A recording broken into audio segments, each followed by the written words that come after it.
Your Toyota hybrid battery isn't dying because it's old. That's what most people assume, but it's usually wrong.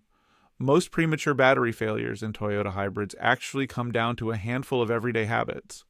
Little things that quietly stress the battery pack long before age is ever really the problem. I've seen owners baby their battery for years, keep every maintenance record, and still end up needing an expensive replacement way sooner than they should have. Simply because nobody ever warned them about this stuff.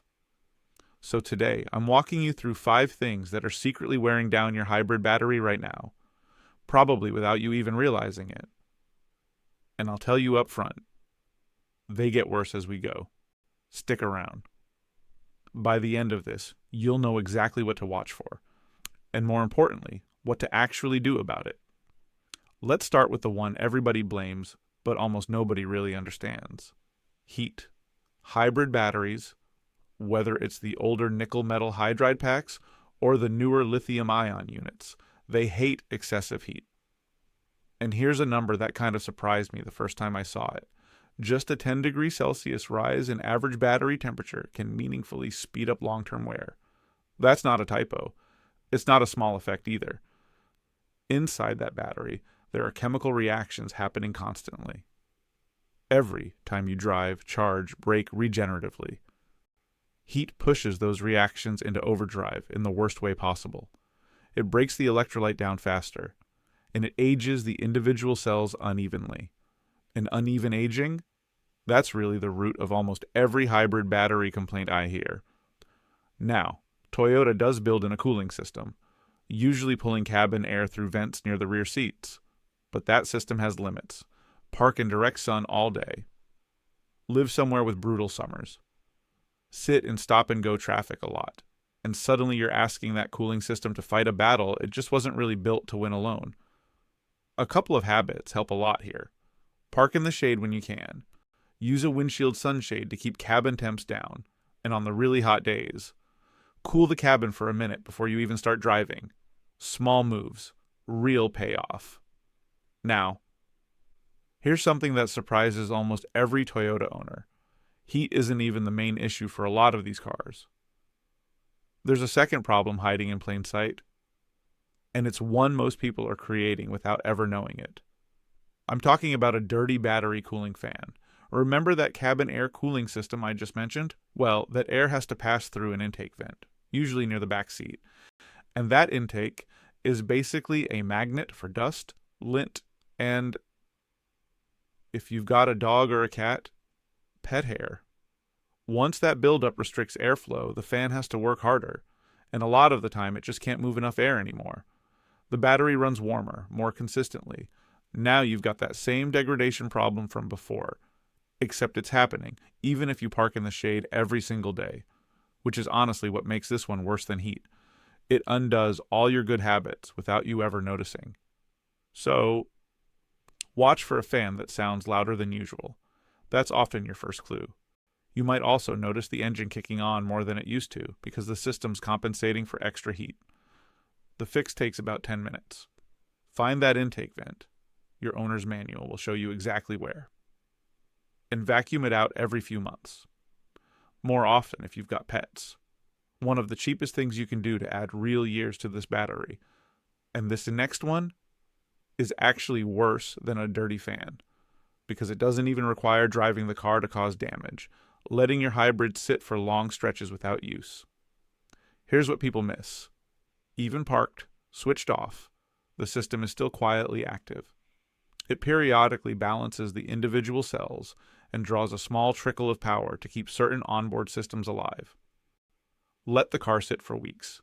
Vacations, seasonal vehicles, a backup car that rarely comes out, and that slow, constant drain with no recharging starts pushing cells further and further out of balance. In more extreme cases, the 12-volt battery drains low enough to cause starting trouble, which then dumps extra stress onto the hybrid battery the moment you finally do get it running again. If that sounds like your situation, the fix is simple.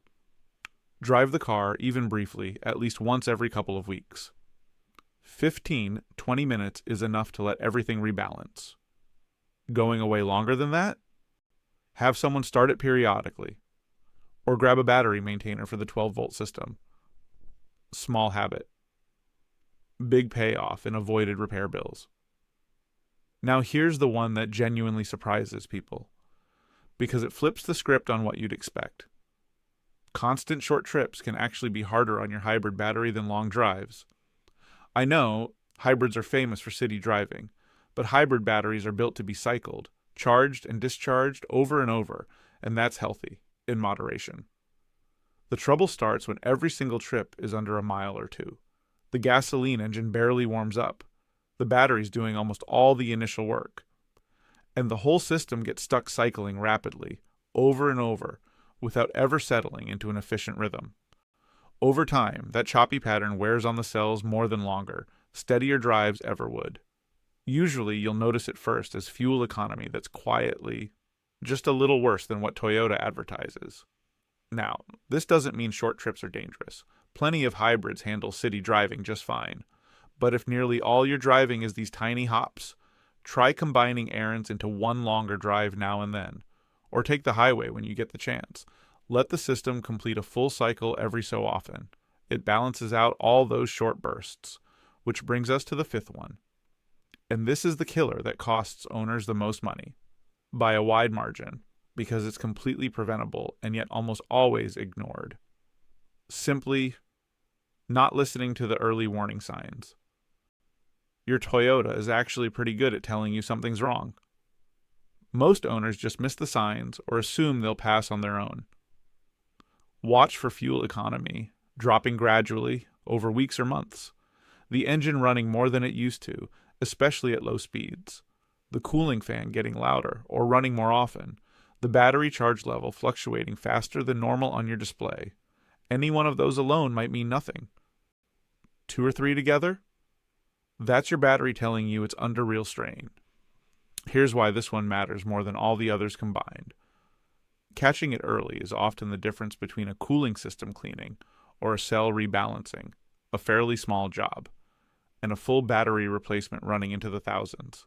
If you're noticing these symptoms, an OBD scan can reveal individual cell voltage differences long before any warning light ever comes on, and even without symptoms. A periodic hybrid inspection during your regular service is genuinely one of the smartest things you can do as an owner. Before I wrap up, there's one last habit almost nobody talks about. And honestly, it might matter more than people realize. Your 12-volt battery. It seems unrelated to the hybrid pack, but it's actually the thing that lets the entire hybrid system boot up correctly, every single time you start the car. A weak or aging 12-volt battery can make the hybrid system behave erratically, throw false warnings, or put indirect strain on the main battery during startup. Get it tested at every oil change. Cheap insurance for a problem that's expensive to misdiagnose. Pair that with keeping your cabin air clean, never blocking those rear vents, sticking to genuine parts for service, and just driving consistently rather than in fits and starts. Cover those angles, and you've really covered what matters most. So here's the reality. Heat, a dirty cooling fan, long stretches of inactivity, constant short trips, and ignoring the early warning signs. 5 things quietly working against your battery. Each one a little worse than the last, often for years before you notice anything at all. The good news? Toyota hybrid batteries are genuinely built to last. Plenty of them run well past 200,000 miles when properly cared for. It really doesn't take much.